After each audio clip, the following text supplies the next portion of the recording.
Hey guys, Budget EDCer here, and this is going to be my review of the Benchmade 970, also known as the Benchmade Emerson CQC7. This was the first production knife Ernest Emerson ever did, and he partnered with Benchmade. After their contract ran out, he started EKI, or Emerson Knives Incorporated, and Benchmade had to stop producing Emerson knives. This is almost identical to his CQC7 with a few minor differences. Mostly the fit and finish on his knives is a little lower from what I've read.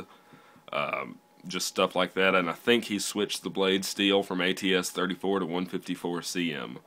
ATS 34 is very similar to 154 CM, but at 154 CM's creation it wasn't as reliable as ATS 34, so they went with this. Handle material is G10. It is a low to medium traction G10, which I like because it doesn't eat up my hands or my pockets. Pocket clip is not reversible, tip up, tip down, left-handed. It's right-handed tip down carry only, which may be a problem for you. The new CQC7s are fully adjustable, and the new CQC7s have the Emerson wave feature, or some of them do. You can get it without it. I would prefer to have one with a wave, but I picked this up because the Benchmade 970 was one of my grail knives.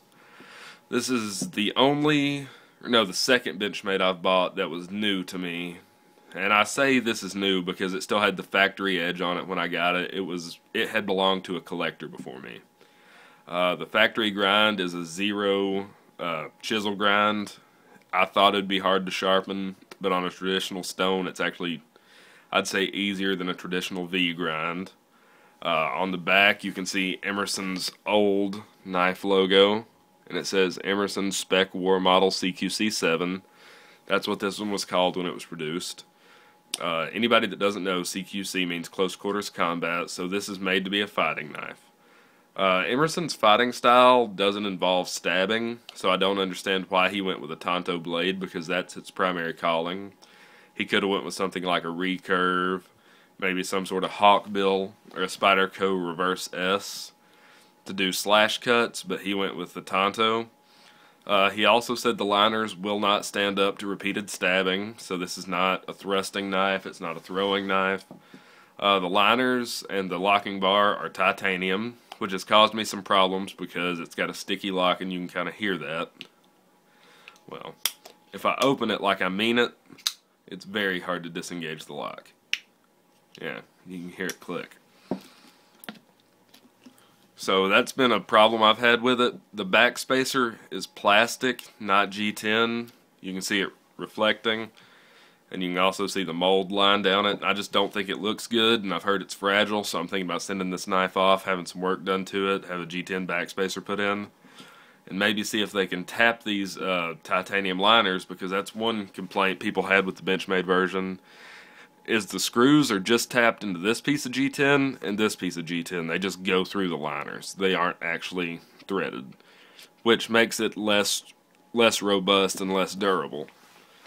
That's some of the only complaints that I can think of that this knife has received, other than the pocket clip, the back spacer, and the liners. Overall, I've heard it's a much better knife than the EKI versions, Emerson Knives Incorporated. And I just think that anybody that finds one of these knives and wants a CQC7 should buy this first. Decide whether you really want a lower quality knife. These usually go for $200 up because they're rare. I picked it up for $165. I may have already said that. Second time recording the video because my camera shut off the first time.